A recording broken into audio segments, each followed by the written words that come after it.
Hello CUET aspirants, welcome to Prep Guru YouTube channel. आप में से बहुत सारे एस्पिरेंट्स ने क्या किया, हमें मैसेज किया कि सर सीयूटी के बारे में थोड़ा सा डाउट है, थोड़े से कुछ क्वेश्चंस हैं, कुछ क्वेरीज हैं जो कि सॉल्व नहीं हो पा रही। तो हमने सोचा चलिए आपको एक वीडियो के थ्रू समझा दें कि सीयूटी का आखिर सिलेबस क्या है, सीयूटी का आखिर एग्जाम पैटर्न क्या है और कौन ऐसे लोग हैं जो सीयूटी को दे सकते हैं और कौन से ऐसे लोग हैं जो नहीं दे सकते हैं। तो आपके जितने भी क्वेरीज हैं वो आपकी मैक्सिमम क्वेरीज इस वीडियो में सॉल्व हो जाएंगी।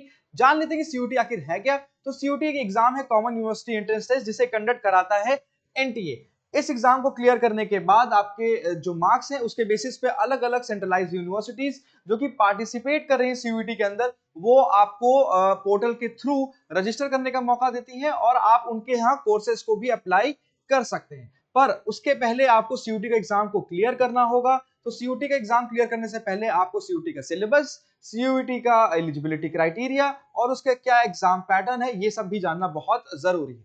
तो चलिए वीडियो को देखते हैं और वीडियो में देखते हैं कि आखिर पैटर्न क्या है। तो एग्जाम पैटर्न आपके सामने स्क्रीन पर है। अगर आप देखेंगे तो मोड ऑफ एग्जामिनेशन आपको साफ साफ दिख रहा होगा, जहां लिखा है hybrid form.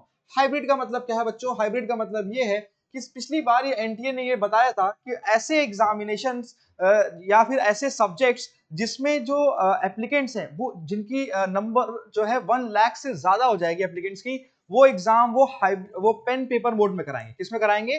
Pen paper mode. तो हाइब्रिड का मतलब क्या है कि आपके दो तरह से पेपर होगा। एक पेपर होगा आपका ऑनलाइन, जहां पर number of students, number of applicants काफी कम हो सकते हैं, ठीक है। पर ऐसा एग्जामिनेशन, ऐसा सब्जेक्ट जिसमें नंबर ऑफ एप्लीकेशंस 1 लाख से ऊपर चली जाएंगी, वो किसके थ्रू होगा? वो होगा पेन पेपर मोड के थ्रू। पेन पेपर का मतलब क्या हो गया बेटा? ओएमआर आपको मिलेगी, क्वेश्चन पेपर आपको मिलेगा, आपको उसमें गोले भरने। दूसरा तरीका क्या है? आपको कंप्यूटर पे पेपर मिलेगा, आपको जो है बॉक्सेस को टिक करना है और सबमिट करना है। तो ये दोनों एग्जाम जो दोनों पैटर्न है ये एक ही एग्जाम के अंदर होगा और इसीलिए इसको हम कह रहे हैं हाइब्रिड मोड। आगे बढ़ते हैं, ठीक है। तो इसके अंदर क्या है? 3 सेक्शन आपको बता दे रहा हूं। इसके अंदर क्या है? इसके अंदर देयर आर 3 सेक्शंस। पहला सेक्शन क्या है? लैंग्वेज का, ठीक है ना। पहला सेक्शन क्या है? लैंग्वेज का। दूसरा सेक्शन क्या है आपका? डोमेन सब्जेक्ट्स का। कितने डोमेन सब्जेक्ट्स दिए गए हैं?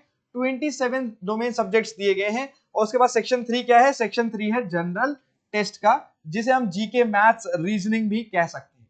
पर अगर आप देखें तो इसमें एक बहुत ही इंपॉर्टेंट कैच है। कैच क्या है कि अगर आप देखो तो जो हमारा सेक्शन 2 है, इसमें हमें 50 में से कितने क्वेश्चन करने हैं? 40 ही क्वेश्चन करने हैं सिर्फ और सिर्फ, ठीक है ना। 50 में से कितने क्वेश्चन करने बेटा? 50 में से we have to do only 40 questions. ये बहुत इंपॉर्टेंट चीज है, ये आपको जानने की जरूरत है, ठीक है। नेक्स्ट अगर आप जीटी देखेंगे तो जीटी में आपको कितने क्वेश्चन मिलते हैं? टोटल 60। इसमें से आपको कितने करने हैं? सिर्फ और सिर्फ 50 ही करने हैं। तो अगर आप देखें तो आपको पूरा पूरा जो है टाइम, पूरा पूरा क्वेश्चन अटेम्प्ट नहीं करना है, ये आप समझ लीजिए। जीटी के अंदर आपको 60 क्वेश्चन मिलेंगे, आपको सिर्फ 50 करना है। You have the choice of 10 questions. Domain के अंदर आपको 50 क्वेश्चंस मिलेंगे, आपको कितने करने हैं? 40। You have the choice of 10 questions. समझ में आ रही है? Same goes with the language. Language के अंदर भी आपको 50 में से 40 ही क्वेश्चंस अटेम्प्ट करने हैं। समझिए इस चीज को, ठीक है। तो इसके बाद अगर आप देखो तो यहां पर ये क्या है? 40 out of 50 questions are to be attempted in all subjects including languages. The duration of the test will be 45 minutes duration, ठीक है। तो जितने भी आपके ऐसे क्वेश्चंस हैं जहां में आपको 50 में से 40 करना है, 50 में से 40 किसमें करना है आपको? लैंग्वेजेस एंड डोमेन के अंदर। उसमें से क्या है आपको? उसके लिए टाइम लिमिट है 45 मिनट्स, ठीक है। पर जीटी आपको करना है 60 में से 50 क्वेश्चन, तो इसके लिए आपके पास कितना टाइम है? 60 मिनट्स। समझिए इस चीज को, ठीक है। तो जीटी का टाइम अलग है और बाकी लैंग्वेज का टाइम और डोमेन का टाइम अलग है। ये चीज आप ध्यान रखिएगा, ये काफी इंपॉर्टेंट है। अब डोमेन कितने आप ले सकते हैं मैक्सिमम? अगर आप देखा जाए तो डोमेन आपके अलग अलग कॉम्बिनेशन हो सकता है। आप 3 डोमेन, 2 लैंग्वेज, 1 जीटी ले सकते हैं, ठीक है। पर जो यूनिवर्सिटी है एनटीए कहता है कि आप जीटी को कंपल्सरीली लो, क्योंकि कई सारे ऐसे इंस्टीट्यूट है जो सिर्फ और सिर्फ जीटी को मांगते भी है, कई सारे इंस्टीट्यूट्स हैं जो जीटी को नहीं मांगते।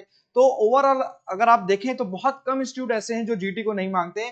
मैक्सिमम जो है वो जीटी को क्वालिफाइंग मांगते हैं या उनके मार्क्स भी ऐड होते हैं। तो एनटीए खुद कहता है कि आप जीटी को जरूर दें, ठीक है। फिर ऐसा हो सकता है कि आपके 4 डोमेन एक लैंग्वेज एक जीटी हो, तो ये आप अलग अलग कॉम्बिनेशन बना सकते हैं on the basis of your class 12th। जो जो आपने चीजें पढ़ी हैं, आप उन 27 डोमेन में से 27 डोमेन में से आप अलग अलग कॉम्बिनेशन बना सकते हो, accept in subjects that is accountancy, economics, physics, computer science, information practices, chemistry, mathematics, applied mathematics and general test. The duration of the test will be 60 minutes। ठीक है, ऐसी चीजें जिसमें वो न्यूमेरिकल सॉल्व करवा रहे हैं, जिसमें आपका टाइम थोड़ा ज्यादा लग सकता है, उसमें उन्होंने कितना टाइम दिया है आपको, 60 मिनट्स का टाइम दिया है। बाकी रेस्ट में कितना दिया है, 45 मिनट। तो अगर आपके पास अकाउंटेंसी है, फिजिक्स है, केमिस्ट्री है, मैथ्स है, इंफॉर्मेशन प्रैक्टिसेस है, इकोनॉमिक्स है, जनरल टेस्ट अगर आप दे रहे हैं, तो आपके लिए टाइम कितना है, 60 मिनट्स है, ना कि 45 मिनट्स है। आई होप आपको ये चीज समझ में आ रही होगी। नेक्स्ट, अगर आप देखिए सिलेबस क्या है, सिलेबस आते हैं जल्दी से। तो लैंग्वेज का सिलेबस क्या है, language to be tested through reading comprehension, मतलब आपको एक रीडिंग कॉम्प्रिहेंशन, एक पूरा पैसेज मिलेगा जिसपे बेस्ड क्वेश्चन होंगे, वो पूछे जाएंगे।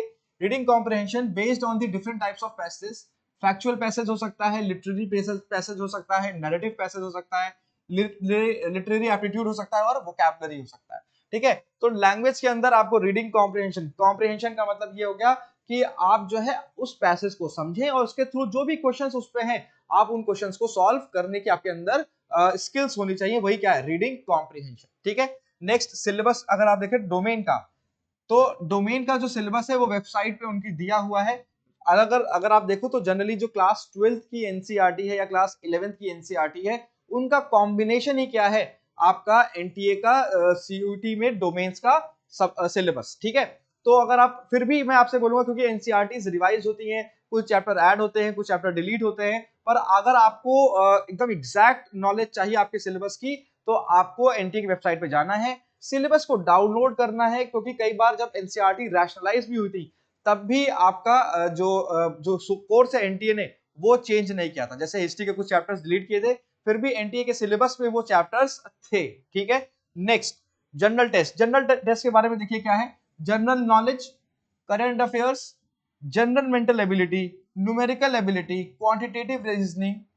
ठीक है, उसके बाद देखिए लॉजिकल एंड एनालिटिकल रीजनिंग।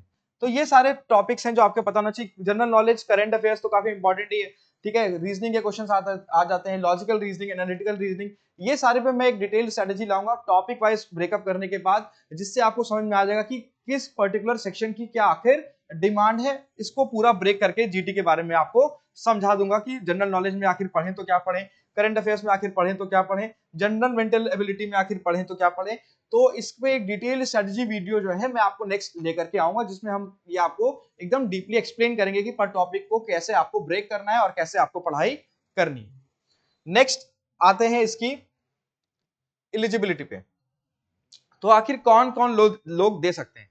सबसे इंपॉर्टेंट बात तो यह है कि यहां पर कोई एज लिमिट नहीं है, जो एग्जाम देना चाहे वो दे सकता है, जो पढ़ना चाहे वो पढ़ सकता है। वैसे भी शिक्षा का कोई जो है उम्र नहीं होती, कोई पढ़ना चाहे पढ़ सकता है। पर यहाँ पे ये एक पॉइंट है कि अगर यूनिवर्सिटी के अंदर किसी कॉलेज ने डिसाइड कर रखा है कि भाई हमको यहीं तक एज तक के बच्चे चाहिए, तो वो फ्री है, वो हो सकता है कि एडमिशन ना दे। ठीक है, चलिए, तो पहला पॉइंट ये है कि no age limit of the candidate. The candidates who have passed the class 12 equivalent examination or appearing in 2025 irrespective of their age can appear in the CUT 2025 examination। तो आप ये देखिए कि बहुत सारे ऐसे स्टूडेंट्स होते हैं जिन्होंने जो 12th में होते ही हैं, ठीक है ना, तो वो भी क्या कर सकते हैं, वो एग्जाम दे सकते हैं। ठीक है, पर मेन कैच क्या है, मेन कैच ये है, however the candidates will be required to fulfill the age criteria of the university institution organization in which they are desirous of taking admission। ठीक है, तो पहला पॉइंट भी इससे कवर हो गया कि अगर किसी यूनिवर्सिटी या फिर किसी कॉलेज ने अपना क्राइटेरिया बना रखा है कि भाई हमें पर्टिकुलर एज लिमिट तक के ही स्टूडेंट्स चाहिए, तो भले ही आपने सीयूटी क्वालिफाई किया हो, आपने एग्जाम सारे क्रैक कर लिए हो, फिर भी हो सकता है आपका एडमिशन ना हो। क्लास 12th में पढ़ने वाले स्टूडेंट्स भी इसे क्या कर सकते हैं, दे सकते हैं, और कुछ पास जो हो चुके हैं वो भी इस एग्जाम को दे सकते हैं। तो दोनों के लिए एग्जाम ओपन है, पर उन दोनों को क्राइटेरिया फुलफिल करना पड़ेगा। चलिए next, for admission in universities through CUET 2025, यहाँ पे 5 होगा, the existing policies regarding quotas, category relaxation, reservation, qualification, subject combination preferences of the respective universities institution organisation shall be applicable. ठीक है ना, तो जो यूनिवर्सिटी है, जैसे दिल्ली यूनिवर्सिटी मान लेते हैं जीटी को क्वालिफाइंग मांगता है या जीटी को मांगता ही नहीं है, या कुछ यूनिवर्सिटीज ऐसी हैं जो जीटी को कंपलसरी मांगती हैं, तो ये सब क्या है, ये सब की सब यूनिवर्सिटी स्पेसिफिक चीजें हैं। ठीक है ना, एग्जाम एनटीए कंडक्ट कराता है, एग्जाम कंडक्ट करा देगा एनटीए, उसके बाद सब यूनिवर्सिटी अपने अपने पोर्टल खोलेंगी और आपको उनमें जाकर के रजिस्टर करना होगा। उनकी जो रिक्वायरमेंट है यूनिवर्सिटी की अगर आप फुलफिल करते हैं तभी आप वहां पे एडमिशन ले सकते हैं, बाकी आप एडमिशन वहां पर नहीं ले सकते। आगे बढ़ते हैं। As the eligibility criteria for admission may be unique for every university, the candidates are advised to visit the university website। तो आप क्या करेंगे, आप एक बार जाकर के यूनिवर्सिटी की वेबसाइट को आप विजिट कर लेना, क्योंकि मैंने आपको बताया है अगर आप यूनिवर्सिटी में एलिजिबल होंगे तभी आपका फायदा है उस पर अप्लाई करने का, वरना आप फायदा नहीं है। Next, candidates are advised to satisfy themselves before applying that they possess the eligibility criteria। ठीक है, तो मेन चीज क्या है कि आपको पूरी एलिजिबिलिटी को ध्यान देना है, पढ़ना है यूनिवर्सिटी के पोर्टल पे जा करके, प्लस एनटीए की एलिजिबिलिटी के बारे में भी आपको पढ़ना है। ठीक है स्टूडेंट्स, तो ये एग्जाम पैटर्न है, क्या सिलेबस है और क्या एलिजिबिलिटी हमने डिस्कस किया। आई होप आपको काफी कुछ चीजें क्लियर हो गई होंगी। इसके बाद के वीडियो के अंदर मैं एक डिटेल स्ट्रेटेजी लेकर के आऊंगा कि कैसे आपको जीटी पढ़ना है या फिर कैसे आपको डोमेन सब्जेक्ट्स को कवर करने चाहिए, जिससे कि आपके मार्क्स बहुत अच्छे आए और अपनी आप ड्रीम कॉलेज को अचीव कर सकें। खूब मेहनत से पढ़ते रहिए, मिलते नेक्स्ट वीडियो में, तब तक अपना ध्यान रखिए, बाय बाय।